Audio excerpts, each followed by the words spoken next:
It's the Dave and Doc Podcast. Doctor recommended. Take only as directed. May cause dizziness, blurred eyesight, a sense of nervousness, anxiety, loss of sleep, diarrhea, a sense of wonderment, a new meaning of life, minor memory loss, and could cause VO in rare occasions.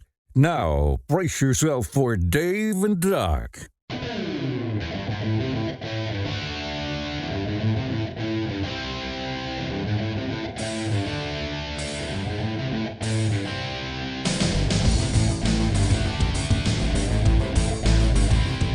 Hello, everyone. Happy day, hello, everyone.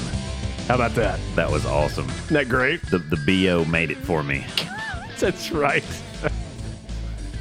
Our friend Mike Carter. Love it. Yeah, he's basically avoiding us. He doesn't want to be on the show. I love his voice. You know, that's awesome. Yeah, Prescription strength deodorant. There's a really good one. It says something like "clean up in aisle 10" or something. That one's good too. There's several of them. I'm telling you, they're all good. But We'll be able to pull them out. Oh yeah, we got time. Oh yeah, we've got time. Oh yeah, we ain't been canceled yet. Not yet. Not yet. But it's not from a lack of effort. That's right. That's right. Right? We're just daring. We're daring. That's right. Well, hey, folks, welcome to the show. I'm Dave. And I'm Doc. And that's why we named the show Dave and Doc. That's it. How about that? Hey, simplicity at its finest. Exactly. Tell them where we're at, Dave. We're in my studio. What are you talking about? That's right. From front of a house near you. That's right. Ernie's cut rate liquor store. So you can catch us on Apple Podcasts, Spotify, Google Podcasts, Amazon Music, Stitcher, iHeartRadio, TuneIn, Podcast Addict, Pocket Cast, Overcast, and today on YouTube. Yes, this is our first video. So that's exciting. Thank you, YouTube. Yeah, but not the P. That's it. They're going to remain nameless this week. Right. No. Okay. Yeah. That's it. Yeah, we won't talk about Pandora not picking us up. Okay. Oh, look at me. I said it again. I will say I've had some communication with them. Sure. Back and forth. Yeah. But I mean, it hasn't made any difference. We're still, we're moving on. Okay. We're moving on. We're on to episode 14. This is 14. Moving on. Episode 14. We're getting so close to episode 16, and that's going to be a special one, folks. Sweet 16. I'm just telling you. Sweet 16. Episode 16, folks, dedicated to the greatest quarterback in the history of mankind. At UT, Peyton Manning. Manning did wear 16. That's very true. He did. But I don't think that's where you were going. It wasn't, but that's okay. We'll save it for those who might not know. You're right, yeah. I won't give it away. No. No one will ever know, especially the people watching on YouTube who sees that person right behind me. Right. Like, who that? Who is that? Who is that? Jumping up. Who knew he had a vertical like that, right? Right. How about that? Well, my man. Oh, we got to get it kicked off. We got a big show today, and quick shout out. We're gonna be having a little bit of a crossover episode with Eastern Crime Zone. Right? Yeah, with Cassie Malay. She decided that she doesn't want any more listeners and she wants her podcast to tank. So she said, guys, come on the show. What is she thinking? I don't know. Cassie's great. And why? She's awesome. Just put it. Yeah, that's my word is awesome. Yeah, and she does a lot of research, and we're going to be talking about the I-5 killer. We're talking about the I-5 curer. You got a little facial droop there. You okay? Yeah, I'm fine. Okay. We need a little caffeine. It smells like strawberries in here. Is that what it is? As long as it doesn't smell like almonds, we're in trouble. Almonds is cyanide. Oh. Yeah. Is it really? Yeah. What is it you smell if you're having like a stroke or something? Don't you smell something? Well, you can have different pseudo stuff. No, but there's not like a specific smell. No. Oh. Well, that's disappointing. You might smell your feces if you're, anyway. We'll go away from that. That's what that is. Speaking of jokes, here we go. So these today, folks, we're gonna go animal themed. Okay, animals. Last week was kind of medical stuff. We're gonna go animal themed. Okay, right. All right, you ready? I know my animals. We got 3. Okay, my garanimals. Garanimals. You still wear your garanimals? I do. I love it. Of course. Love it. Where do polar bears keep their money? I don't know why I'm laughing ahead of this, but I don't know where it's going. But where in a snowbank. Oh, the last broadcast, episode 14. This is a good one. This is here. Okay. Right. Yeah. What do you call an illegally parked frog? I have no idea. Toad.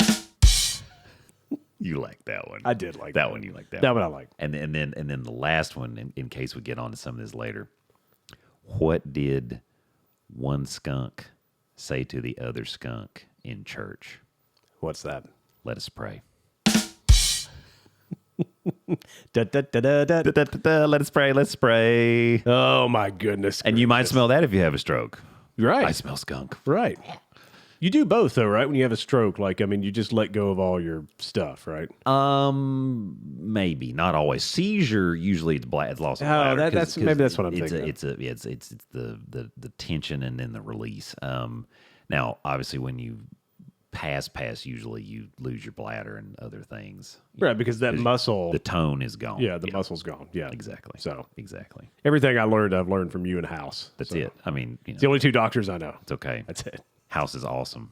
Right. I got mine from Vistaprint. Yeah, that's right. That's right. That's what's all you need to know. I mean, the big difference is, he's on TV and you don't take Vicodin. So I think that's the. big It's the difference. little things in life. the little those things. small keys. It is. It's those small keys. It is. That's hilarious. So I mean, we're speaking of strokes and seizures. I'm having a major medical procedure soon. Folks. I mean, I might miss a few episodes. I don't know what to tell you. It's something. And we're really going to go mobile with this YouTube thing and tape it. Wasn't it Katie Couric years ago that had her colonoscopy on the Today Show? She did. Yes. So what you haven't done, It's Dave? like, what is she out of her mind? What you That's what haven't I'm done? having. I'm having a colonoscopy. A C-scope. And since HIPAA regulations don't apply to me, and it's my health, I don't care.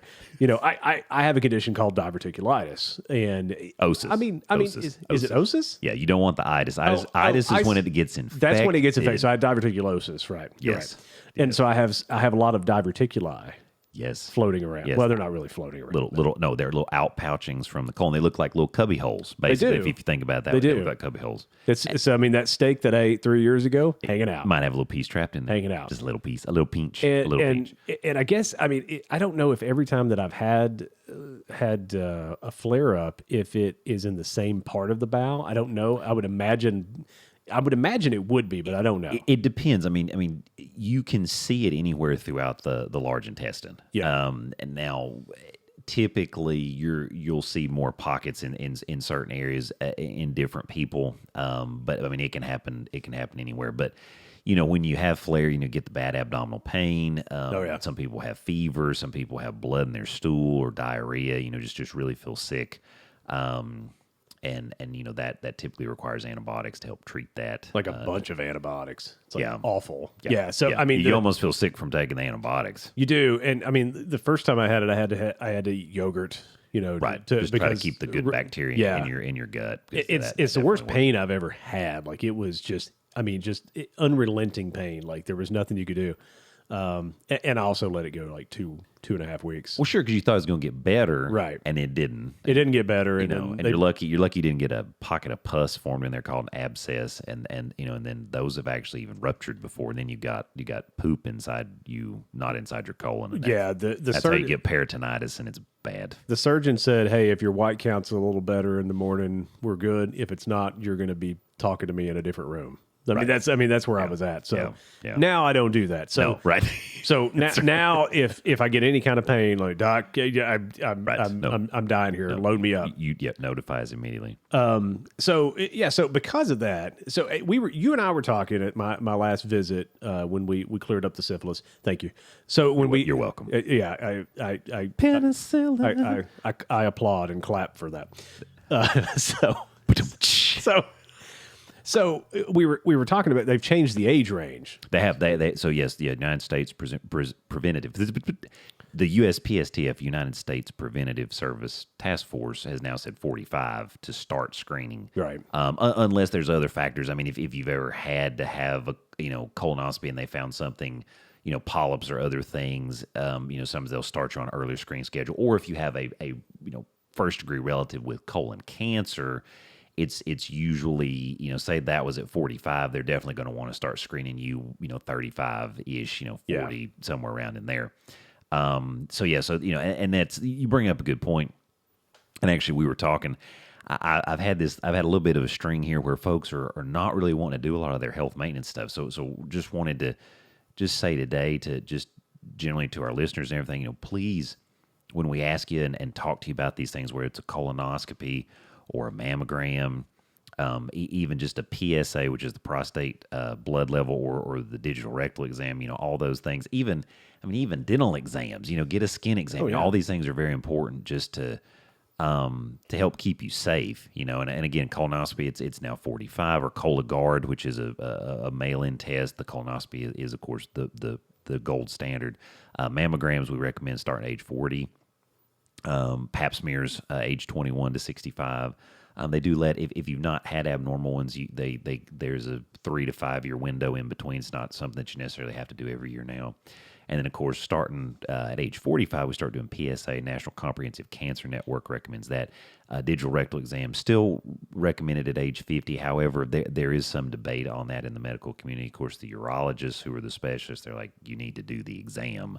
We used to not have blood levels, and the exam was the most important thing, and that's how it's always been for medicine. I mean, 80 to 90% of what's going on, you should be able to figure out between talking to the patient and doing a physical exam. So that still is Preston and the prime reason why we're doctors. The digital rectal exam. Explain this to me. So because this is very intriguing. So basically, what you do. Did they take like an entire Apple II computer and just lube it up and? Pretty much, yes. Yes. It's Macintosh. It's old school Apple IIc. Yeah. And we basically take the whole keyboard and we don't remove any keys, and we turn that sideways, just like The Rock would say in one of his promos. And if you can type your name, that's it. And if your name comes out, you're okay. Right. But seriously, so basically it's an exam where the physician, with the patient's consent, of course, actually takes one of their digits and inserts it into the anus, into the rectal region. Yeah. And you can actually feel the man's prostate through the lining of the colon, the sigmoid colon right there, and the anus. And so you can actually move your finger back and forth and feel it, because the prostate, of course, is on the other side of that wall, but that's the location. And so if you feel an enlargement, so usually if you're talking more than a couple of finger breadths, and that's can be kind of subjective, because some people have larger fingers than others. You're talking about it. It's making me really nervous. And it's okay. We will sedate you.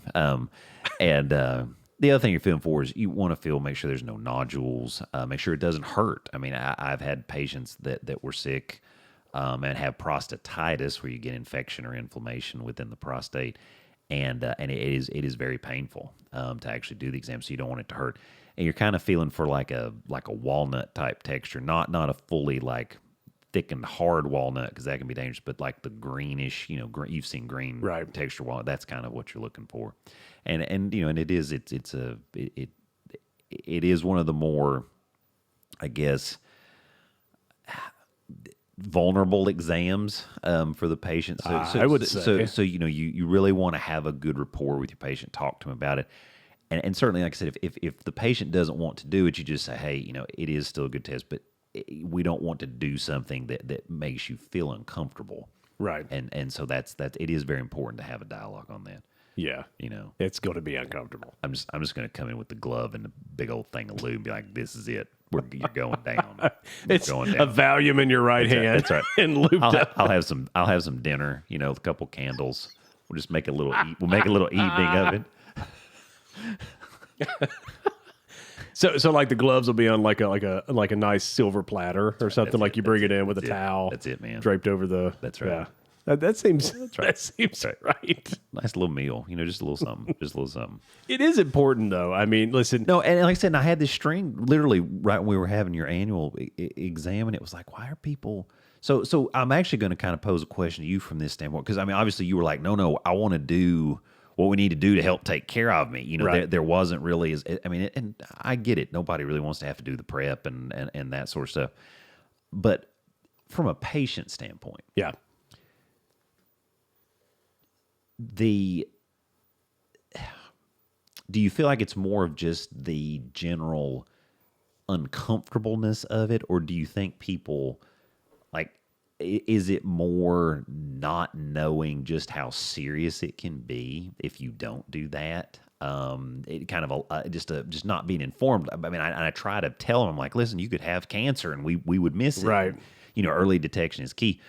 What do you think the biggest barrier comes down to? And like I said, this is hard to maybe ask because, you know, like I said, you were like, no, we're doing what we need to do because I want to be as protected as I can be, and nothing's foolproof. Right. But from a patient standpoint, you know, barriers that you see, things that, you know, and it may just be, you know, that dadgum doc, he didn't spend enough time talking to me. I'm certainly not going to go do something because we didn't really have a conversation about it. Yeah, I mean, for me, you know, I think that going back in my life, you know, when you're younger, you're going to live forever. Oh, absolutely. Right. So, I mean, you're in your 20s, you're full of testosterone, which I also like to call stupid juice. And I've got. Or pimp juice. Or pimp juice. I've got 3 pieces of evidence I can show you. Waka waka. Yeah, you know, so I mean, I think that, you know, for me, I have this general fear of the doctor, right? Sure. And you know this. And I mean, I pass out when I see blood or needles, particularly if it's my blood. If it's yours. And right. the needle's going in me. Right. You know, I'll pass out regardless. But, you know, I think that, you know, as you get a little older, that changes. But I think honestly, and, you know, I'm not a therapist. By any stretch of the imagination. For God's sakes, I got a degree in mass communications. I mean, that's virtually not having a degree. So, and I'm not very bright. But what I would probably say is I think that I think it's an ignorance is bliss thing. Sure. I really think that's what it is, because it's almost like, you know, I didn't really get sick till you told me I had stage 4 cancer. And yeah, you were. You were dying regardless. Right. Like, I mean, and me telling you maybe made you worry about it. And there's some studies, I know, there's science about, you know, your mental state. And if you don't know something, is that almost the placebo effect? And it's not as bad because you're not worrying about it. And your mind can make your body ill and all that stuff. But I mean, at some point, I mean, if something's growing up in me that doesn't need to be growing, best I can tell, and you know, I've tried mirrors. I just, you know, I can't see that far. So the safety word is Armageddon. That's right, Armageddon. But you know, I mean, I don't think. I mean, really, I mean, it's the only way to do it. I mean, you're going to have to stick a camera up there. I just hope they stop at a certain point and don't come out my throat. So they might know what you're thinking. Yeah, right. Well, the doctor that's going to do it to me, he's used to me at this point, so he will make some kind of joke about that. I am 100% positive.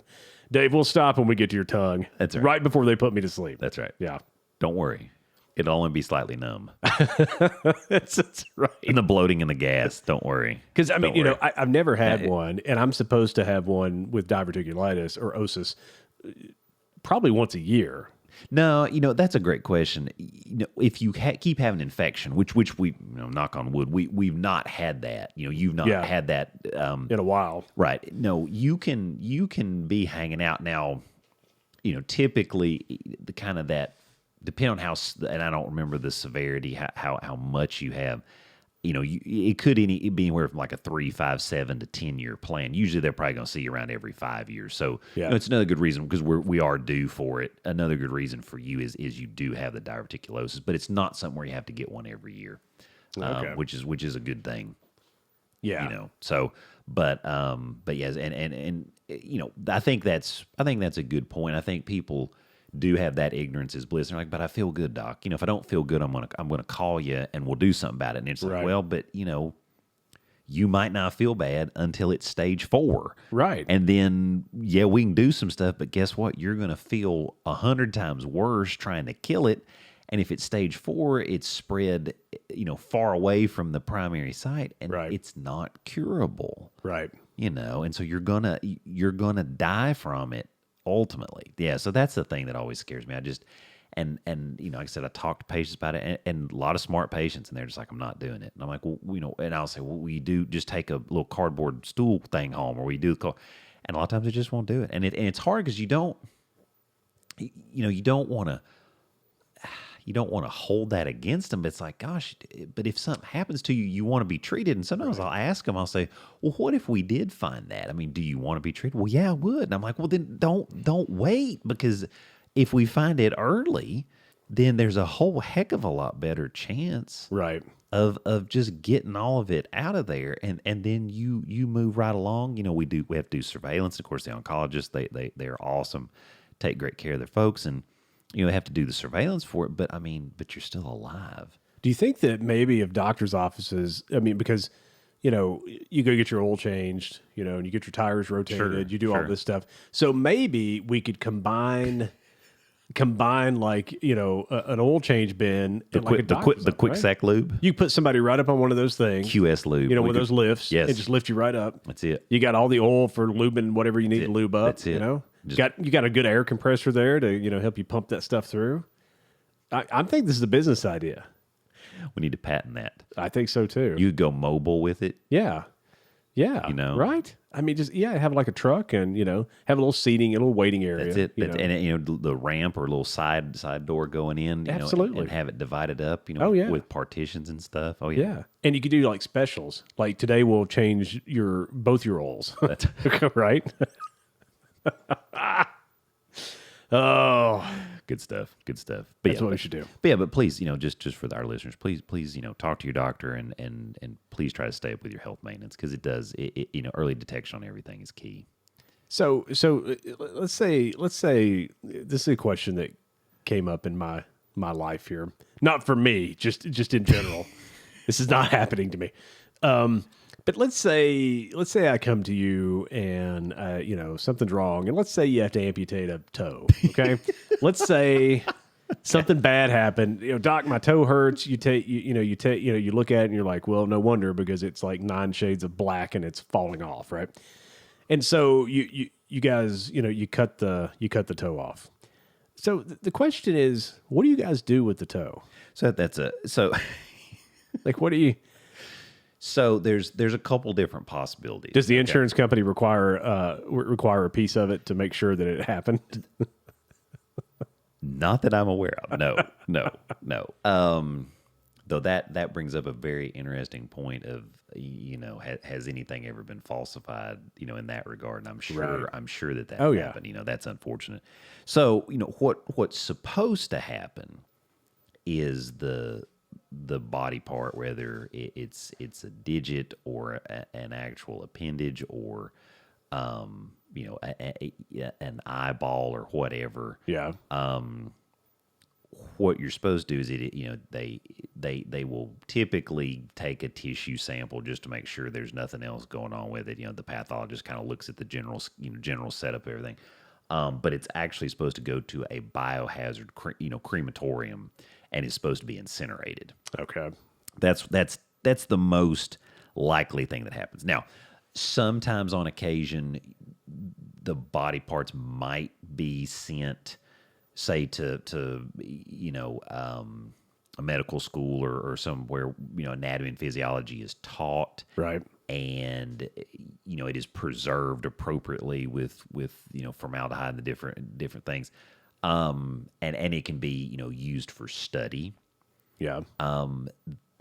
There have been cases where the person actually, and you may have read this may have piqued your interest, have actually requested to have it, which is very kind of morbid to me, but you can actually do that. I don't know if there are state by state rules on that or anything like that, but you could, let's say it's your pinky toe. I mean, you could put it in a preservative jar with some solution and everything, and you could technically, now I think they make you sign. I've never run into a case of this, so I'm a little bit ignorant. But it is.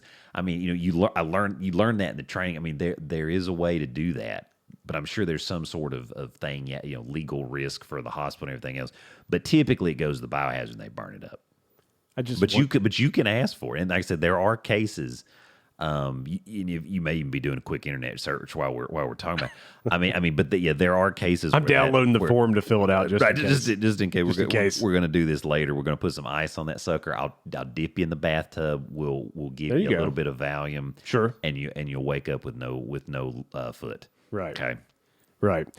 So Nuggets will be chewing on it. Nuggets will be chewing on it. What if it goes? So let's say this. Let's say I don't want it. I don't want it in that form.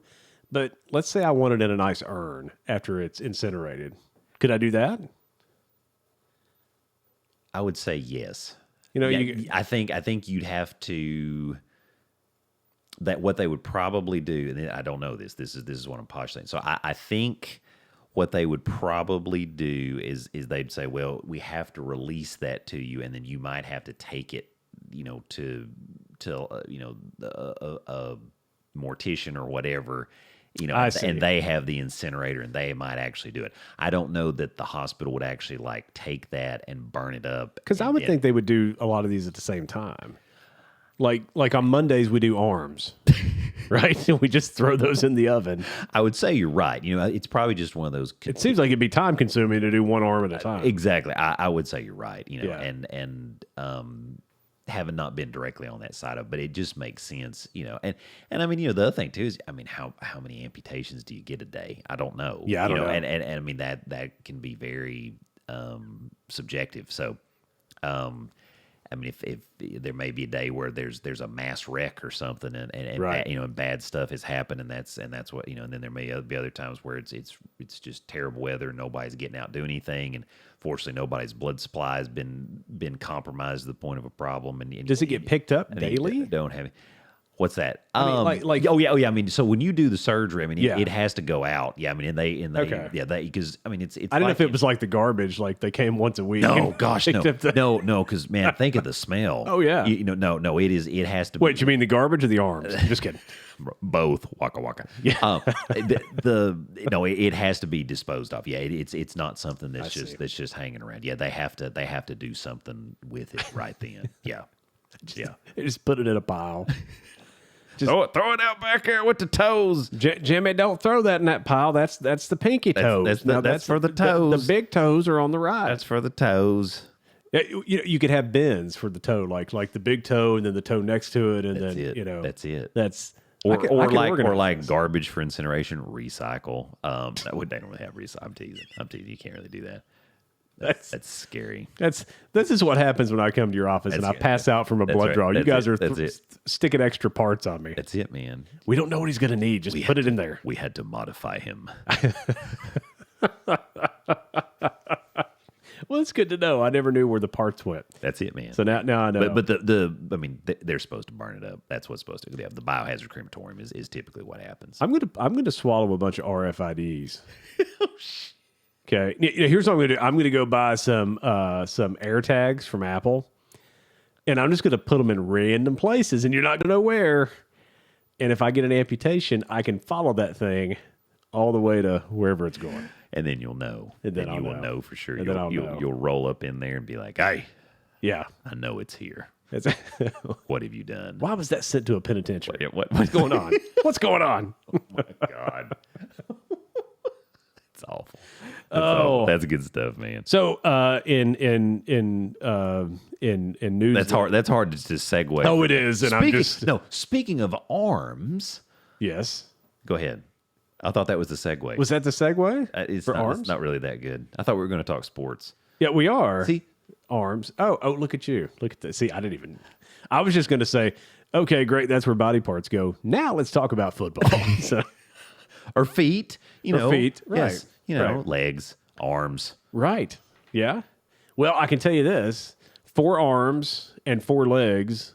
New ones, in fact, will be in the booth for Monday Night Football. How about that this year? Yeah, how about that? We touched on that before. We were really pulling for Al Michaels to end up. I really thought that Al Michaels and Troy Aikman would sound really good together. But it's just one of those. He and Buck. So Joe Buck, Troy Aikman. Yeah, I mean they're close to like Madden and Summerall. Yeah, it's like 20 years. Yeah. So I mean, it just makes sense. And you know, obviously Joe Buck is a smart guy. He's sitting there going, gosh, if I get some lunatic as my next partner, then I'm no longer the top broadcast. Whereas if I go with Troy, everybody knows what they're getting. Yeah, you know. I actually read that he wanted Monday Night Football, and how about that? And I read that. I read that he wanted it, but I don't know if he reached out or whatever. But ESPN wanted him, and they went after Troy first. How about that? Thinking that Buck would probably follow if they got him. I mean, that makes sense. Like I said, and I mean, you bring your team with you. And of course, now the rumor is Erin Andrews will be next. Although her going back to ESPN, I'm not sure. She wasn't very happy with ESPN when she left. No, and that's going to be interesting, you know. And they, I mean, you know, with Maria Taylor and some of those other things, I mean, they don't have the best history. No. But again, you know, does she do it because I mean that's the number one. You know, and she certainly tops. So, what do you do? She's got a podcast with Carissa Thompson. Yeah, and she talked about this, and she talked about how she actually just broke down in tears when they said, you know, we're moving to whatever. And I think it was announced to the press a little after the fact. I think that Aikman and Buck signed pretty close together, and I think the deal was done. They just kind of didn't announce it. It was kind of one of those. And she said, for like the last 10 years, she's like, I've spent Thanksgiving with these guys. I've spent Christmas with these guys. Right. And she's like, they become my family. And she goes, I think the world of Troy and Joe. And so, and I like Erin Andrews, and so it would not surprise me, to see her move over to Monday Night Football. It's tough because it's the formidable ESPN, which we know how you feel. Yes, but I'm telling you, from a career point of view, now the other thing you wonder about too is how much longer both those guys are going to go. You know? Right. But then again, I mean, how much longer does Erin Andrews want to go? You know, that's true too. Or what else does she want to get into? You right. know? So. Because I mean, she's her career sky's the limit for that too. Sure. So I don't know. I don't know what that looks like, but I think given what small amount that I had seen and read and know, she definitely didn't leave happy, and it was her not happy with them. Yeah. You know, and right. So that's tough. Yeah, and now you have Al Michaels, and NBC's totally screwed that up. How about that? And so Al Michaels said the Amazon deal is on the half-yard line, which means, you know, leave it to Al to put it that way, right? Wow. Yeah, so it's on the half-yard line. So it must be getting ready to happen, and that would be he and Herb Street doing those games, which, you know, I would have almost rathered Al go to Monday Night Football, stay at NBC, and Chris Fowler stay with Herb Street to do those games. Now, those two are still going to do college football games. Right. So we're not... This is just an evolution for Herb Street just getting into the next thing. Yeah. You know, because obviously, I mean... Yeah. I mean, he just loves football. He's picked up so much hate over the years too, and he's one of the best analysts that I think I've ever heard. Oh, absolutely, I agree. I mean, he's sometimes he's a little brutally honest at times, but that's what that actually doesn't bother me. I think part of it is too. You know, obviously he loves Ohio State, and if you don't love Ohio State, you're going to hate Kirk Herbstreit. I mean, you're just going to. And so I think there's some of that for the Ohio State, and he gets some feedback on that. Plus, I mean, you know. When you're a very successful, good-looking guy. I know all about this. I know you do. I know, man. You folks on YouTube. That's right. That's it. I'm trying to wink and both eyes are moving. I don't know what's going on. The wink and the gun. Let me get one. The wink and the gun. There you go. There it is. That's it. I love it. You know, and I just think, I think some of that is just hating. You know. Yeah. But I don't think you survive in his position without being very good at what you're doing. Right. I mean, it's and he's expanding. I mean, you know, Al Michaels doesn't work with garbage. No. You know what I'm saying? Right. And if he does, then he sniffs it out quick, and then that person's done. And had he made any mention that he did not want to work with Herb Street, Amazon would have said, okay, and not went that direction. Absolutely. No, I agree 100%. Because it's Al Michaels. That's exactly what I'm saying. He doesn't work with garbage. Yeah. So it's going to be an interesting, you know, and I don't know what happens to the three guys in the booth for Monday Night Football. I guess they go back to the unemployment line. I'm sure they're going to be working somewhere at ESPN. Yeah, I mean Steve Levy and they'll all land on their feet. They just won't be doing that anymore. It is interesting though that on Monday Night Football in the pregame show, Steve Young will be on the field and Troy Aikman will be in the booth. You know those two, they're going to have them throwing footballs or something because those two were not actual enemies because they actually really liked each other. Rivals. They're very thick in a rivalry there. So it's kind of the Tom Brady, Peyton Manning type-esque thing. They were just the original, one of the originals there with Troy and Steve. You know what I mean? Except Troy, Steve, and Manning are nice guys and not jackasses. I mean, other than that. Tell us how you really feel. Brought to you by Truth.com. I think that's the smoking. You're right. I mean, those two had a big rivalry, and they'd meet each other in the AFC. But then the Peyton's places where they're hello friends when they go to Jim Nance's house. That was so awesome. Yeah. What's the password? I know what it is. Hello, friends. And they get in there, and he's got the little mini, chipping, little golf range. He's got there. Whatever hole from Augusta. Yeah, right, which is freaking awesome. Yeah. Anyway, it's like surprise America. We actually did like each other. Yeah, I mean, I think that because they would throw little jabs at each other every once in a while. But it was all good stuff. But again, Troy and Steve. I mean, that's pretty stinking awesome. I mean, two Hall of Famers. I think so too. Just good stuff. I think so too. I think that ESPN did a good. I mean, because. This isn't going to be popular to say. We can edit it. This is just my opinion.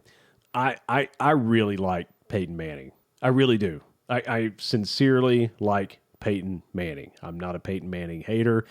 The 2 times that he's hosted Saturday Night Live are hilarious. He hosted the ESPYs, and that was one of the funniest opening monologues that I've heard. He's a very charitable guy. He's a very nice guy. Real snide sense of humor, so he's my kind of guy, right? He did Peyton's Places, and that was just great. The whole thing was great. I mean, he put on like the parachute pants and for in honor of the stickum. The stickum. That was hilarious. Yeah, awesome. So I like Peyton Manning. I think he's great on TV. I actually think he would have been great in one of these analyst roles. I really do. And I like Eli Manning. I do. I like all these guys. But that thing they do on Monday night. It's got to stop. And there's going to be people listening to this that are friends of mine that love it. I mean, I know the guy that coaches with me, he says it's hilarious. I think it takes away from the broadcast. And if it were me, and I was and if they actually cared who I was, not if I was Steve Levy, but if I'm Joe Buck, I'm going to say that goes away or you don't get me. Sure. And the reason I get you because you're pulling you're watching the same game. But you're trying to you're trying to get it's another part of what makes them so marketable is that snide sense of humor and that and it's they're brothers and they're going after each other, and they get like whether it's LeBron or whoever they get all these awesome people because heck yeah I'm going to be on there and they can have that conversation because it's an informal type broadcast. But no, I get what you're saying because it does take away from the traditional format and the seriousness of it and the analytical part of it, even though you've got what I would consider the greatest mind. Now I understand there are other quite successful quarterbacks, but I know, but who transcended the game more than Peyton? Oh, 100%. You know what I mean? And that was because, I mean, he was really the first, basically, he was so smart, they just turned him loose, said, you basically can change and do whatever you want at the line. Here's a concept. Or you can just call the plays, as a matter of fact, and we'll just kind of be like, no, check out, I mean, all those things, but just the way he transcended the position, I don't think you find. So obviously when he's looking at stuff, it's like the Matrix, he sees all the code out there, and we're trying, you know what I'm saying? So that the and Eli's the same way. I mean, the smarts are there and they understand the game, just as well as Troy and Steve. It's just kind of like, and I think this is the way they meant it to be. It's just like a bunch of dudes hanging out watching football.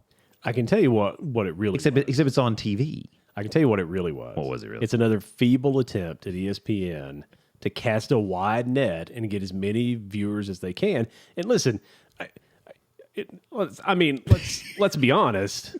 I mean, I promo this show pretty heavily too. So I mean, it's not unnatural. We're even talking about getting some swag, right? Right? I'm serious, right? Some merch. So I mean, I get all that, but and I've done that job before, not at that level, not trying to say that I have. Sure, understand. But that just, to me, it's like I'm putting all this effort into it because listen, these guys don't just walk in there on Sunday or Monday and do the job. Right. They are there most of the week. Right. Their time away from their families. They are dissecting game film. They're talking to coaches and particularly talking to assistant coaches. Right. You're talking to players, and often the players you're talking to are not the stars. Right. The stars are usually if for a Monday night game, the stars are probably on Saturday or Sunday when you're talking to them. The rest of the week, you're talking to other people. Right, just getting the vibe for what's going on. How's the team doing? Chris Collinsworth says he watches over 40 hours of film a week. Oh yeah, no, and I mean, and it shows. Yeah, and I think I told you the story when we went to Denver, and saw him on the elevator, and literally he told me, he's like, I don't remember where they were flying to, but I mean, he was leaving. That was Monday morning, and we were going down for breakfast at the hotel, and he was on the elevator with us. And he was literally getting in the cab, the Uber. He was going to Uber, and he was going. They might have had a car for, I don't know. But anyway, he was getting his ride and going straight to the airport, and he was flying to the next destination. Yeah. And that was on Monday, and the game had gone late on Sunday night. Yeah. And so literally, he woke up, got dressed, got all his stuff, and he's going to the next site, to the location to study, So that, and to talk to the players and everything, that's the thing. And that's the thing. So I mean, you put all this effort into it, and then you're going to have on one of your sister channels this other broadcast watching the same flipping game. You're just. I don't like it, and it's not because I don't like. No, listen, if ESPN said this is the way we're going to broadcast football from now on, right? This is what you get, and it's Peyton and Eli. Okay, I mean, if that's what you're going to do, that's what you're going to do, and But I get what you're saying, and I actually like it. I'll be honest with you, but of course, but I'm so biased because Peyton Manning can pretty much just do whatever and be like, okay, See, I refuse to watch it because I think it takes away from the integrity of the broadcast of the principal broadcast. Right, and again, and it's not, they're not being inappropriate. There's no, and when, like I said, they actually have good analytics because they're brilliant. Like I said, it's like they're looking at the Matrix. It's so funny because they'll know what's about to happen and they'll get excited, right? Or like Peyton will get mad and he's like, I knew it, and it's because they saw exactly where to not throw it, and, right. And then that Momo throws it there, But I get that about the cheapening. Yeah, I get that. I do. If I were, from a traditionalist standpoint. It doesn't. Yeah, it's not something that. If you want to have a 3-man booth and you want to have like Al Michaels and Peyton and Eli in the booth, I'm all for that. Sure, I think that'd be absolutely great. And maybe that's something they look to do moving forward. But I also think too. I think with them, part of it is they like to be funny. Yeah, and you have to, in the traditional broadcast, you have to be a little more serious. You do.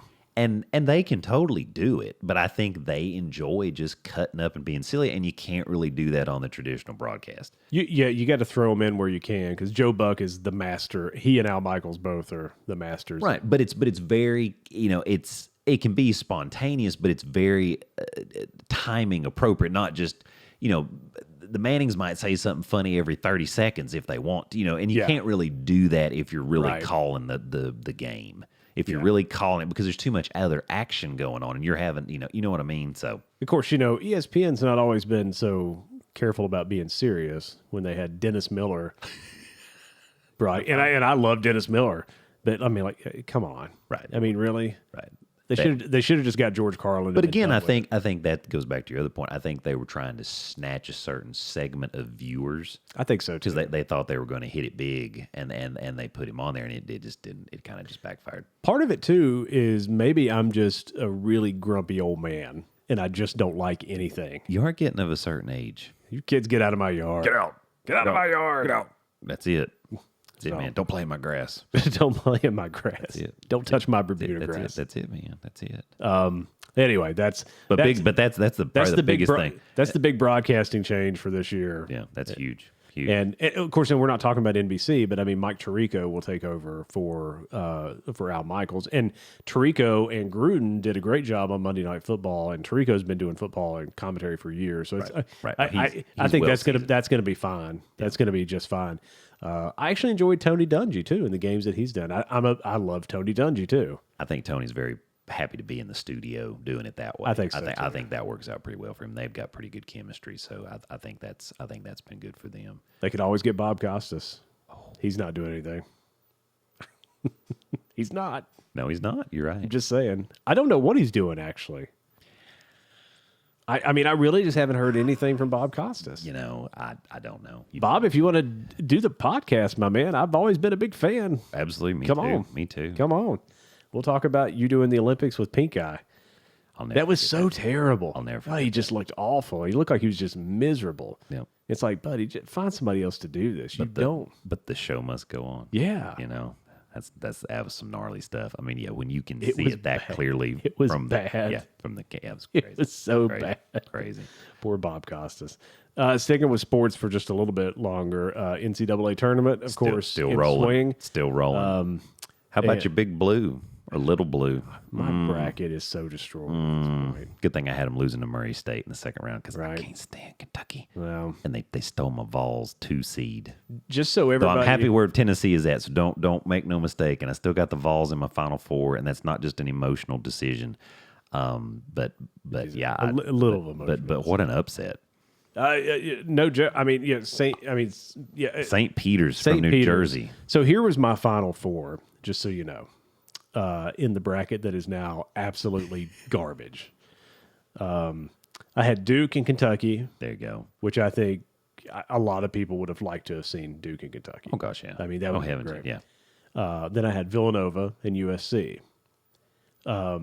USC to me was really playing good at the end of the year. I kind of felt like, maybe they're and I had them beating Kansas in the Elite Eight. Gotcha. Yeah. And that's not an easy thing to do. This could be a year where conceivably everyone could have picked number one seeds because all those number one seeds are legit number one seeds. Truth. This is not one of those years where somebody had like a weak schedule or something. But I mean, Baylor, the Zags, Arizona, and Kansas, that's legit.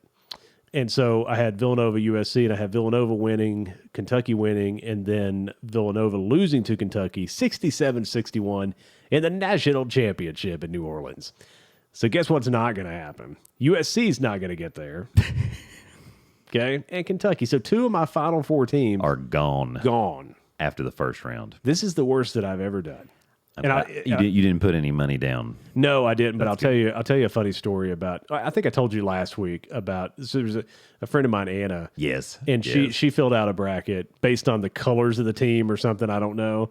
And beat completely me and non-analytical. Just beat me. Like at one point, she was like second in the company, and she doesn't even know. I'm telling you, that's what happens. Yeah, I swear, it's just one of those. Yeah, I based it on the team color. You might as well. Well, I mean, that's what's so much fun. It is about March Madness. You just never know what's going to happen. So I've got Kansas, Tennessee, Duke, and Baylor. That's who I put in there. I didn't want to go. I really like Tennessee. And that's not just because I'm all Vol fan, and that's my school. But the way they looked in the SEC tournament. The way that they've been playing, it just made sense. And then, I feel like Kansas overall seems like they've got the best path to get there. Baylor, I didn't really know what to do with that bracket, but so I was just like, I'll just go with this, Right. And then of course Duke was for once Duke is my emotional pick, because I just want to see it happen. Legitimately, I mean, they could get not first round, but they've lost before in the 2-15. I mean, right. Was it Loyola? Who'd they lose to? I forget who they lost to. I can't remember now. Shoot, that's going to upset me because. But yeah, I mean, it was when they were a 2 and they lost to 15. I got to look that up real quick. That's gonna bother me. But I mean, any round I mean, it could legitimately happen. I'm I'm 37% accurate on this bracket this year. Oh wow. It's the worst I've ever done. It's the absolute. My rank is 11. Lehigh. Yeah. Lehigh. Sorry, Lehigh. Lehigh. That's who they lost. Yeah. 11 millionth is 11 million. That's my rank. 11 million. Dang. Yeah. The max points you can get completely is 940 points. I have 180. And we're getting ready to get into the round of 32. We hadn't even gotten to the meat. Nope. We're doing the appetizer. We're doing the appetizer. Now I missed some of the upsets. I did pick Miami. I missed, but like New Mexico State, I didn't pick that. So but those people are losing the next round anyway, so it wasn't. I missed virtually everything. Well, I mean, anytime two of your Final Four teams get knocked out, that's just really tough. Sinks your boat. Sinks your boat for sure. But yeah, so what happens if it's Tennessee and Duke? Oh, we did this last week, man. No, I'm going to keep asking. UT. I see. Here's what can I tell you what? O L. Well, I want you coming over here if that's the game. Falls, go. If I want you coming over here, if that's I'm wearing orange. You can wear whatever. Dadgum right, I am. Here's what I think. And my hat. Here's what I think is going to happen. Can I tell you? Because this is something. Now listen, I mean, this is you're about as serious as you get right now. Yeah. So I don't know what's about to come down the pike. I'm gonna give you an example. The 49ers played the Kansas City Chiefs years ago. Yes. Joe Montana was the starting quarterback for the Chiefs, and Steve Young the quarterback for Yes. the San Francisco 49ers. Yes. Now, the 49ers went on to win the Super Bowl that year. Yes. But they had a lot of injuries, and Joe Montana in the fourth quarter drove them down the field and scored and beat my 49ers. I wasn't that upset. So what I think's going to happen, if Tennessee and Duke are playing, it's going to be all Vols. And when it gets down to about 4 minutes left in the second half and it's close and Duke hits a big three, somebody's going to be jumping up and, you wait. It's going to be tough, man. That would just be, man. Yeah. Oh, man. Well, I will say this, and if that matchup comes into fruition, I will not be watching that on a TV screen. Oh, yeah, right. I will be watching that. Yeah, in the arena. Yeah. And then I don't know what I'm going to do. Because, I may have to go with you. Because if I have one of those reactions, I'll probably be in the wrong section to be like, what? It would be hard, man. Yeah, it would be really hard. But man, yeah, I get it. I get it, and I've never been faced with that. Yeah. So I don't know. I don't know, but I can tell you it is tough because I understand that. There's the one side of the field, it was the greatest quarterback that ever played, and there on the other side of the field is one of the best quarterbacks that's ever played, and your team and my team. So I understand that. That was tough. I get that. I like how you have to look at all my. I mean, I'm just looking at. I'm looking at it. Yeah. I got a lot of football stuff up there. It's fun. But yeah, so NCAA tournament, and by next weekend we're going to have a ton of stuff to talk about with the tournament because it's going to get really good. I mean, it's already been awesome. It's already been awesome. And it's just super exciting. I do think it's going to get a lot. I think this might turn out to be one of the better years. I'm pretty pumped up. Yeah, I mean, like I said, just the way it started. I mean, even the games that quote have gone the way they're supposed to. I mean, super exciting. There've been some tight games when you didn't think they were going to be tight. Yeah, this Michigan-Tennessee game is going to be a good game. I'm looking forward to that. And so you should probably know how much I hate Michigan. Yeah. I mean, so I just would love nothing more for my Vols to put a whoop on them, just like we put a whoop on them back in 2001 in the Citrus Bowl, where Jason Witten outran the defensive back for Michigan. Was that 42 to 17, I think was the score, something crazy. It was the worst bowl loss that Michigan has ever had. So let me ask you. And you don't know how good I felt, brother. Oh, it was so good. Did the hatred for Michigan start when Charles Woodson was playing for Michigan? No. at the end of the year when the Heisman Trophy was... No, that's actually a great point. But no, even though he robbed him, and that was a total political scam by the great ESPN to make that happen, and that's why I don't like them.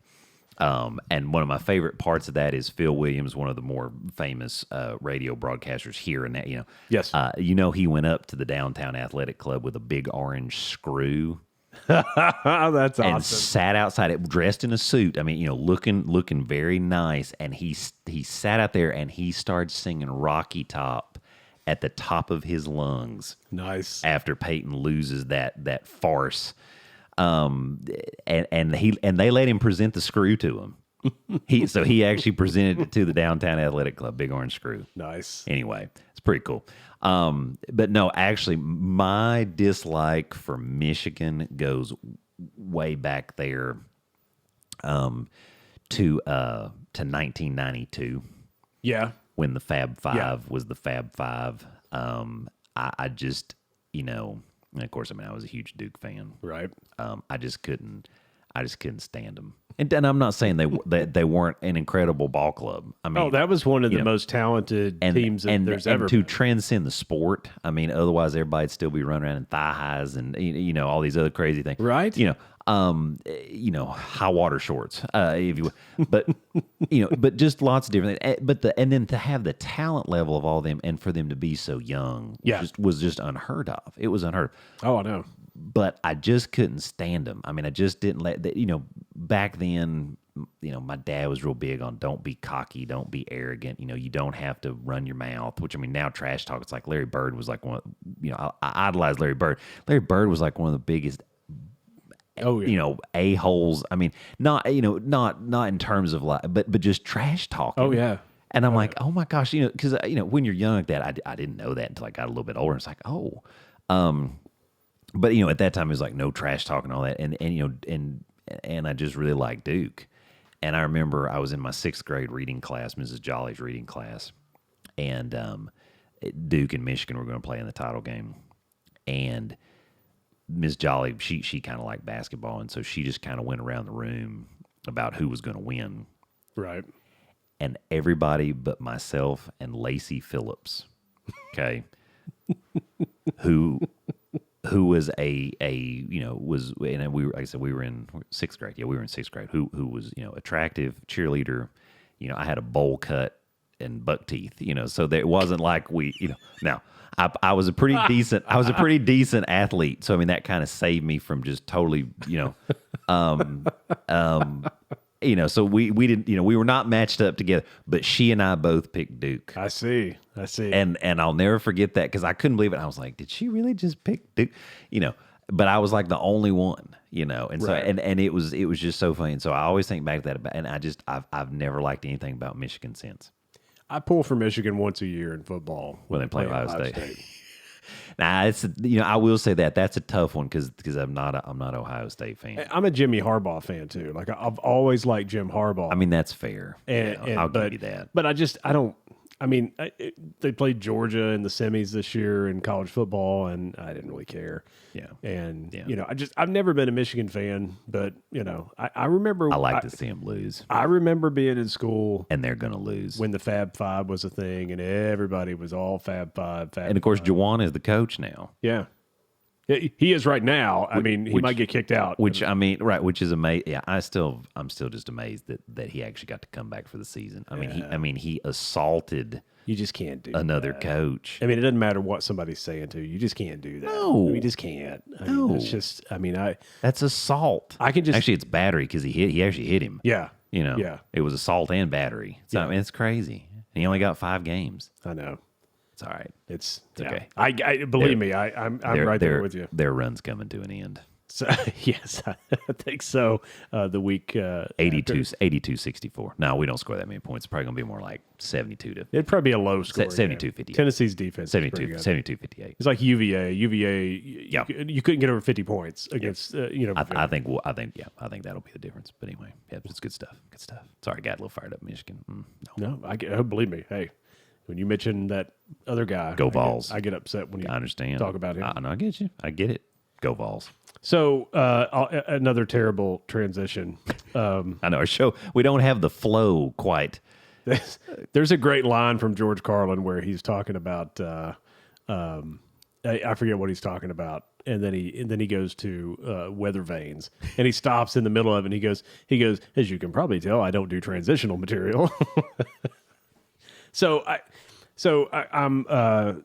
was upstairs the other night, and Lindsay was watching the show The Bachelor. Oh boy!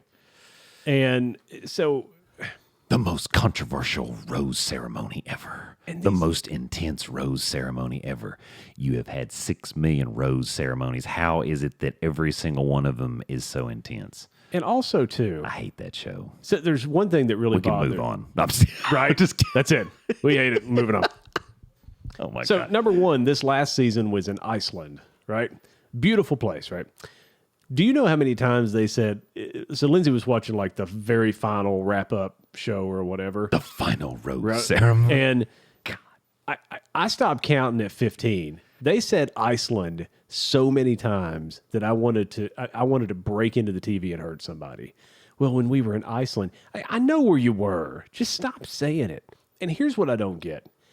There's these 3 women at the end, right? You've known this old feller for, what, 6, 8 weeks, maybe, if that long? Yeah.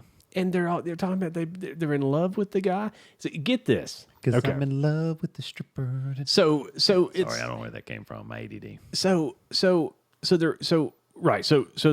I threw you off. You did. So 3 girls... And Lindsay explained to me that these were the last 3 people, right? The last 3 girls, and so they all get to go on their quote unquote fantasy date. Oh, and I said, "Gosh," what the hell's a fantasy date? And so here's what the fantasy date really was. At the end of the night, a promo for Iceland. There's a promo for Iceland. At the end of the night, you had 2 choices, right? You could go back to your shack there. Oh, in my Iceland, goodness. Oh, or no. you could go home with the dude, right? Oh, no. All 3 girls had that option, right? Yeah. And at least 2 of them went home with the old feller, okay? So the third one, I don't think she did, but it doesn't even matter. So here's what I don't get. All those girls knew that was an option for the other girls. Mm-hmm. And they're sitting on this couch bawling their eyes out because I thought we had a connection. I thought he loved me. First of all, you've known the guy for 6 weeks, okay? And second of all, more than one of you went back to his place. Right. So so he's a player. Right. on national television. And it's just so stupid. That's pretty stupid. It's just, oh my gosh. And when I thought it couldn't get dumber, I'm like, this show cannot get dumber. The most exciting rose ceremony. They said, so when we come back, we're going to announce who the Bachelorette is next year, right? And it was one of them. No, it was both of the losers. It was 2 of the losers. Oh my God. The one girl, she's going to, she rides off with, dude, Prince Douchebag. and then the 2 losers of the show, they get to be the Bachelorette. And you know what the one girl asked? They're like, how do you feel? And they're like, oh, well, this is such an honor and everything. She says, well, I mean, are we both going to be dating the same guys? That was her question. That was her question about being the Bachelorette and then the other girl. Like, are we going to be dating the same guys? Like, let me just tell you. just did that. Oh, my gosh. It was just one dude. I just wanted to stick my head in a wall. I mean, this is the dumbest show. This is the dumbest show. And I mean, I get it. And yet it endures. Listen, and I mean, I say this and, I'll sit and watch, The Naked Gun 9 times in a row, Hot Tub Time Machine 9 times in a row. So listen, it's not like I'm picking winners, but I like what I like, and I know other people like what they like. But doing time, they got a great talent show in that one. See, he should have been given a rose. If you don't know what I'm talking about, folks, go to YouTube and look up Doing Time, a great movie from the 1980s. That I'll have to tell that story sometime because there's a couple others just like that. We were talking about it off air, but yeah. So it's not like I'm picking winners, but this show is the dumbest show. I don't like reality TV anyway. Sure. So there's a part of me because I don't think it's reality. I think it's all scripted, and in fact, it's heavily edited for sure. I mean, you know what I mean. Let me think about this for a second. I can say it like this. I know someone personally that was on a very, very popular show on HGTV. Okay. It's about homes and people looking for homes, right? Let's say you're hunting for a home. Okay. And I got you. And so it's a friend of mine. I know her and her husband. Okay. That's all I'll say. But so in talking with them later, like one of the houses that they were quote unquote thinking about buying, they already owned it. They already had purchased it. All the furniture inside was theirs. Yeah, they'd already been living there. And so while they did purchase the house, it's almost like they reenacted some of the whatevers, but the other homes, I don't even think some of the homes they were even looking at originally. So that just tells you these shows, folks, my favorite. Oh my goodness. My favorite was I'm watching one of these home makeover shows with my mom once, right? I'm hanging out with mom. She's watching it. Oh, Shelby. And so they come to the door because they're going to quote unquote surprise the people inside. Oh yeah. When they open the door, you see the people standing outside from inside the house. Now, either the people inside the house don't understand what a camera crew is, and these strangers with lights and boom mics and super expensive cameras, or possibly it's just scripted. And they already knew. Now, I'm not saying they didn't do cool stuff to their house and give them some money, sure. But to try to make it like we're going to sneak up on them. Hey, could you guys tell me why you've been in my living room all morning, like setting up your shot and giving me this script and this line to say, is something going on? No, just answer the door and act naturally. Excited. Act naturally. Right, just act natural. Smile and nod. Give a tear. Give a tear if you feel like it. So all that to say, I don't like these reality shows. And The Bachelor just takes the cake. The Bachelor, it's so stupid. I agree. It's so stupid. I know. I mean, it's bad. I think they should just do it. Yet your wife loves it. Of course she does, because she likes. And I'm pretty sure. I think Laura follows it. I don't know how. We don't. Well, listen. If it's a bad show, basically we fall asleep, dude. We're just like, I'm like, that's what I did. I mean, I was like, I usually like looking at my iPad at night. Yeah, I have a bedside iPad as well. I have two. So I have a everyday iPad and a bedside iPad. It's really bad for your sleep habits to do stuff like that in the bed. I was reading about that in the bed on the iPad, as a matter of fact. Educating oneself about oneself. Yeah. That's good. That's all right. I took like a bottle of ZQL. Okay. I think that's right. Just knock it out. Yeah. That's it. I mean, you did whatever my blood work, right? You say, was there any bad stuff in there? No, I think you were doing good, man. Oh, you know what? Should we go back to health stuff real quick? Ooh. Is this a... We could do it real quick. Yeah.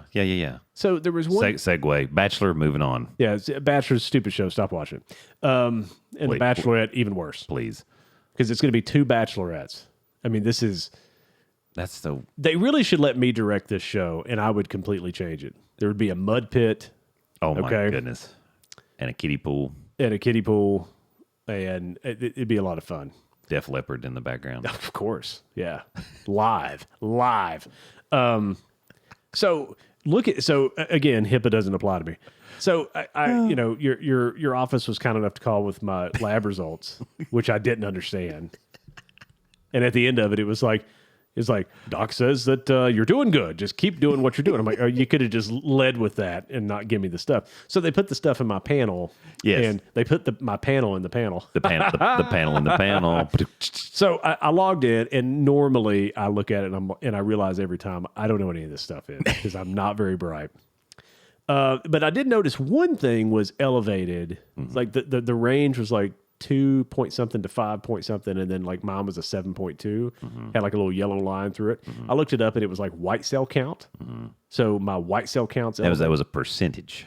So that was your eosinophil percentage. Oh, look at this. And so eosinophils, and you like that because I didn't actually look at your stuff before we're talking about this. So that was your eosinophil. He doesn't mean he didn't look at it at all, folks. Because let's go back. He did look at it. No, and I don't know what they're telling you on the when they're calling you, man. Because I mean, I'm like, kidney, liver, and thyroid functions are normal. Period. Cholesterol looks good at 176. Period. Glucose normal. This is because I dictate, so you have to put the punctuation in there. That's a whole nother show. We could go there.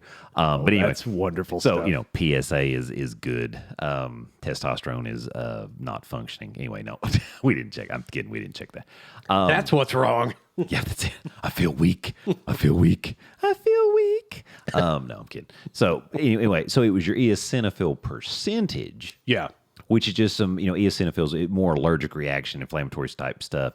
Your absolute count was normal. Oh, okay. So we don't really worry about the percentage as long as the absolute counts, which is kind of below there. So you see like the NEU, which is neutrophils, the EOS, which is the eosinophils, and then you've got the lymph, which is the lymphocytes, and the basophils and all that.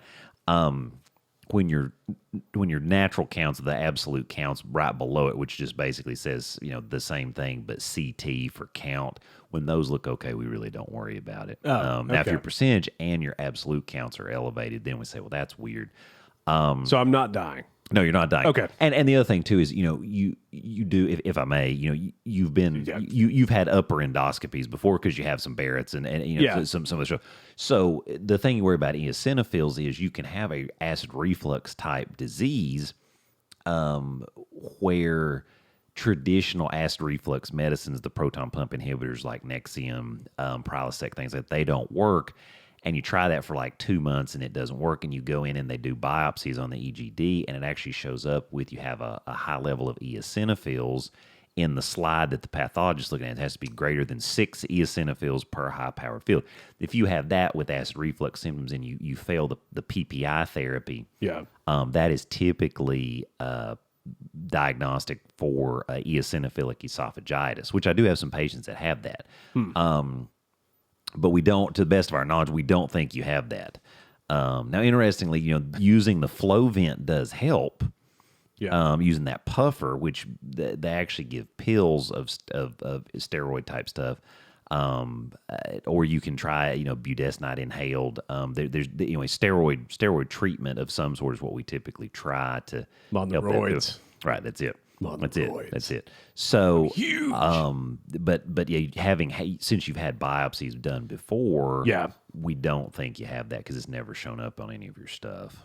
So you don't have that. I actually just opened up that little. But that's what it was. Tab, and there was like a yellow line, and I'm like, wait a minute, am I dying? No. And so I looked it up, and it's like white cell count. I'm like, oh my god. Yeah. But your absolute white cell count was normal. It was just that percentage was a little high. Yeah. But your absolute count was okay. So rest assured, folks, all you fans of the podcast, he is safe. I'm safe. His esophagus isn't going to just spontaneously combust. Now we just need to figure out how I can grow some hair. You didn't let me inject it. Yeah, no, I didn't. He's speechless. He is speechless on that one, folks. No. He's like, absolutely not. Absolutely not. So the last thing I want to get to here is maybe again, this is like something just being an old man. I hate every pair of socks that I have. What's up with that? So here's what I don't understand. I love the socks I have right now. They're blue. They go with my jeans. When I was a kid and had socks, right? There was the seam in the front, and I knew that's where the toes went. Right? Good job. Did your mom say, good boy? Right, she did. He's the smartest one we know. And your dad was like, hell, he's in 8th grade. He is in college. He's actually in college right now. He's majoring in mass communications. Yeah, well, you see why? And so, so I have these socks now, and they've got all these designs on them. And it gets really confusing when I'm trying to put them on because they never feel like they're on correct. What you mean by designs? Like Pokemon? Yes. It's PJ mask. It's PJ Joe Montana's with face. the PJ masks. PJ mask. Because daytime is the right time to fight crime. I can't think of a rhyme and my socks don't work. Sorry. No. So I hate that show, by the way. I hate that cartoon. Oh my gosh. They're blueies. Like nuggets. Nuggets. Like nuggets. Nuggets watching Bluey. That's the nickname Bluey, for I've his just youngest. learned to tolerate. Yeah. My youngest, we call him Nugget. So, Dad. but it's not like pictures or anything. You just kept going. Because I hear it 1,000 times. You didn't want me to hit the bingo and the Bluey with them dancing. No. Okay, sorry. Anyway. Bingo's a little weird anyway. What do you mean? What do you mean pictures? Yeah, Bingo. I don't understand. Bingo seems to get upset about everything. I think that's the purpose of the show. Is it? Yes. Oh, because it just angers me. That's the teaching. It's like, shut up. Right? Bingo. We're gonna bingo you with the nuclear weapon. No. No, so my socks now have got this, like, there's like a design on the heel, and I'm saying design, and maybe I'm saying it wrong. Is it like you have like a black sock with like a gray heel? Right, a gray heel, and then like a gray thing in the top, and then there's like different, and then there's like a logo on the side, and then there's like something over the top, and so like when I put it on, sometimes I'm like, that doesn't feel right, and then I start turning it around, and I'm like, now it's wrong, so I had to take the whole thing off again. And then it's stretched out. Then it's stretched out. So then it doesn't feel right when it goes. So I need people that make socks. You need to make them idiot proof for me, so I can just put them on and be comfortable with my socks. Where you buy your socks? I don't buy my socks. Who buys your socks? That woman upstairs. You got to tell that woman to stop. She's buying some BS socks. No, she bought me some of those. Let me tell you something. Hanes. Yeah. Sport cut or like ankle cut. Don't get the tube socks. The knee high is only for work. Okay. Right. Okay. Or you go to Amazon and you get some Under Armour sport socks. See, I have some of those. But do those confuse you? No, the Under Armours are fine. But these last ones we bought. Stop. What'd you just say? Say that again. The Under Armour are fine. Yeah. Why? Because they have the stitching on the top. Yeah. Yeah. And that's it. Yeah. It's a one color. They have like black, white, gray, and off gray. That's it. But she buys me these socks that are supposed to be like in style. No. And all this stuff. No, you tell her to stop. I don't want to be in style. No, you tell her to stop. Hey, look at me. I'm flipping wear black all day. I'm Johnny Cash. I'm Johnny Cash in 2022. I'll get the socks when you get the blues. Oh, get the socks. What you gonna do when your woman going to a funeral? Buys them socks for you? So these new socks that she bought are they're just confusing as hell, and I can't get them on right. And it's ruining my day. And let me tell you why. Because when I start walking around at work, mine. I try to line up that line. Is that what you say to your socks? It is. That's it. No, that's not what I say to my socks. I'm surprised my socks don't run away. You hit the Mystical from one of those. Woo! I'm tired of things that I had to think about. Like I'm at an age where my mind is full. You got to stop it. It's just full. My mind's full. Hanes. And it's not like I'm putting socks on. Or gold toe, because the toe is gold. Yeah, there you go. On the top. Yeah, that would fix it. Gold toe. And see, that's the other thing, because some of the socks she gets me, there's like a seam. No, stop that. But it almost feels she's better. She's going to Kohl's. Tell her to quit going to Kohl's and buying your socks. Is that where she's going? Maybe. I'm betting. I don't know. I'm betting. You got to tell her to quit. I don't know. See, they overthink it, man. They overthink it. That's what she said. Oh, look, this is popular. And no, stop it. Stop it. Stop. I want my Hanes or my gold toe or my Under Armour. Yeah. And that's it. I buy my own socks. She bought me I pair my own socks too, because my mother spoiled me, and my mom was like the perfect sock pairer. That's a whole nother story. Laura hates me for that. Because mine got a match. Oh, that's yeah. No. You don't understand. I lay them out on the bed in a row and columns, and I look at them like we're playing concentration, trying to find the right match. Right. I'm not kidding. Do you do that? So I don't go that far, but I would never need to. You don't understand, because they're all identical. No, they're not.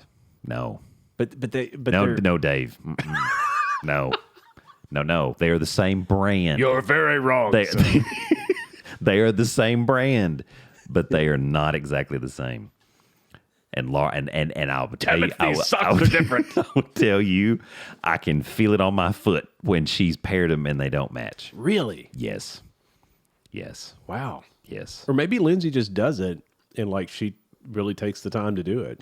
I think she's slipping you a Mickey or something. She's doing something. I wish she would when the Bachelor came on, so I wouldn't have to watch that crap. Will you accept this last rose? Why don't you take that rose? And God. Can you imagine being a parent? You've got 2 daughters. Can you imagine one of your daughters being on one of those stupid shows? No, and that concerns me.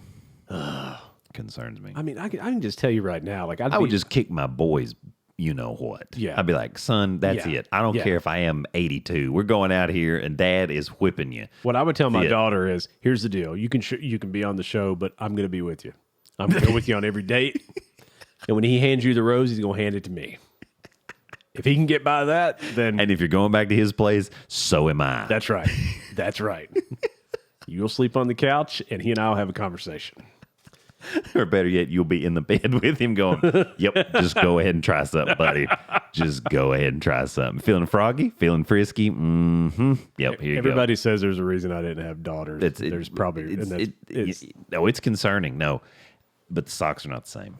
You can never... No. No. You know what I'm going to be doing tomorrow, right? You're going to be looking at that. Yeah.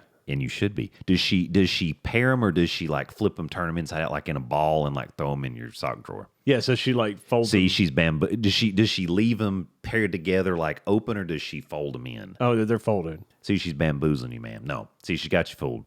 See, if they're straight out lengthwise, ankle paired to ankle, toe to toe. Number one, it keeps from getting confused when you put them on because they're already paired when you take them out of the drawer. That's a good point. You know, but she's bamboozling you, man. You don't know because I feel like this is grounds for divorce. You're already. I might have just ruined your marriage. I think you did. That's so bad. It is. That's so bad. Lindsay, Lindsay may not. That may be it. The executive cancels the show. Right. So I mean, she's screwing over my socks. She's watching stupid TV. I just can't live like this. I mean, that's it. That's it. Walking out. That's it. Peace. That's it. Peace. That's it. Deuces. Of course, I'll have to find somewhere else to live. I was going to say that whole thing about losing everything that you have, that is a little bit of a buzzkill. I'm a little shocked that she's stuck with me this long, to be perfectly honest. I'm stuck that she's stuck with you too, yours. So, oh no, she just doesn't pair my socks. Or my underwear, I don't have pairs of underwear, but she just kind of leaves it for me to help take. Did your mom ever iron your underwear? No. Socks or anything? No, not well. No, I don't think so. I can't remember, but it seems my like T-shirt she did. Yeah. Oh yeah. Oh, Mom. No, like my undershirts. Oh. Yeah, my mom would do that, no, and she taught me how to do it too. I stopped doing that one with college because I was like, "There's just no way I can do this." I tried. I bought one of those, but they had the Downy spray stuff. You remember that stuff? Oh yeah. I don't know if they still make it or not, but you could like it stunk to high. It was too much. And it basically was like just scented water. Right. And you sprayed it on the shirt, and then you could smooth out the wrinkles. Yeah. You remember that, man? Oh, yeah. I wore that. I bought a steamer once. Yeah, I bet you did. I did. And you know what happened? Looking fresh. You burned a hole in something. No, I didn't burn a hole, but it was soaking wet when I left. Apparently, there's settings on that. You were the drip before everybody called it the drip. That's right. Yes. That's the end of it. I'm going to say we've jumped the shark here. The drip. The drip. Dave Man, the drip. That's right. And Shane, the OCD. Oh, hey. We got through this whole show and we didn't even talk about, well, we did in the beginning, but we're going to be on the next episode of Eastern Crime Zone with Cassie Malay. Coming soon. And thank you again, Cassie. We're super. That was a lot of fun. It was. She's awesome. She's awesome. I hope we didn't tank her show. That's what I'm worried about. No, she's too powerful. I think you're right. She can overcome us. Oh, I think so. You know too. what I mean? So she'll be just fine. Yeah, I think now, if we don't get any more guest appearances, I'm going to go. So tell them our platforms for Dave and Doc. Oh, I will, but I do want to say this first. So coming up, if you guys have ever heard of a podcast called The Apology Line, it's a series of podcasts. Go listen to it. It was a real thing back in the 1980s. Anyway, it's a story about a guy who started this this phone line where you could call and you left a message and apologized for something, right? Kind of like a confessional. Yeah, kind of like a confessional. Through the phone. Yeah, just without having to sit on one of those kneelers. So I mean, you would go and you would call. You didn't have to open the box. You didn't have to open the box or anything. That's it. And so they started this, and this is his wife. Telling the story of the apology line. We're going to have her, Marissa Bridge, on the show in just a couple of weeks. So super. Stay tuned for that. Is that gonna be show 16? That might be show 16, dude. Oh, how about that? Heyo. Also, we have Megan Starr's going to be on the show in a couple of weeks. She has a website about traveling all over the United States. She'd probably been on the show this week, but she was in Chile. And she said her Wi-Fi signal was not good in Chile. There you go. She's in Chile, so that's cool. And of course, K-Town next week. Mysterious Radio. So that's Boom. Next week. I think we're out kicking our coverage. We definitely are.